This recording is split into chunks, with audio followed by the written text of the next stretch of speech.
Corona মহামারীর স্মৃতি কাটিয়ে উঠতে না উঠতেই বিশ্বজুড়ে নতুন আতঙ্ক হয়ে দেখা দিয়েছে হান্টা ভাইরাস।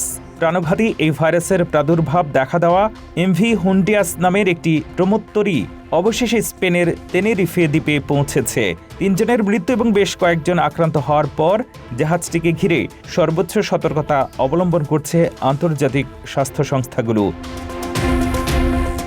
আর্জেন্টিনা থেকে ছেড়ে আসা ডাচ পতাকাবাহী এই বিলাসবহুল জাহাজটি রবিবার ভোরে স্পেনের গ্রানাডিলা বন্দরে নোঙর করে। বিশ্ব স্বাস্থ্য সংস্থা এবং ইউরোপীয় ইউনিয়নের অনুরোধে স্পেন সরকার এই জাহাজের যাত্রীদের সরিয়ে নেওয়ার দায়িত্ব গ্রহণ করেছে। ভাইরাসের সংক্রমণ রোধে জাহাজের সব যাত্রীকে উচ্চ ঝুঁকিপূর্ণ হিসেবে বিবেচনা করে আইসোলেশনে রাখা হয়েছে। স্প্যানিশ কর্তৃপক্ষ জানিয়েছে, যাত্রীদের প্রথমে জাহাজে পরীক্ষা করা হবে এবং লক্ষণ না থাকলে ছোট নৌকায় করে বন্দরে আনা হবে।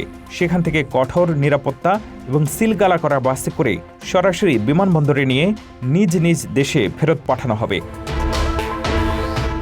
আতঙ্ক ছড়িয়ে পড়লে বিশ্ব স্বাস্থ্য সংস্থার প্রধান তেদ্রোস আধানোমো গেব্রেয়াসুস তেনেরিফে পৌঁছে জনগণকে আশ্বস্ত করে বলেন, এটি কোভিডের মতো কিছু নয়। তিনি স্পষ্ট করেন যে হান্টা ভাইরাস মূলত ইঁদুরের মাধ্যমে ছড়ায় এবং মানুষ থেকে মানুষে সংক্রমণের ঘটনা অত্যন্ত বিরল। ইতিমধ্যেই আর্জেন্টিনা, সিঙ্গাপুর ও ব্রিটেন সহ বেশ কয়েকটি দেশ এই জাহাজের সাবেক যাত্রীদের উপরে নজরদারি শুরু করেছে। জাহাজটি খালি করার পর তা জীবাণুমুক্ত করতে নেদারল্যান্ডসে পাঠানো হবে।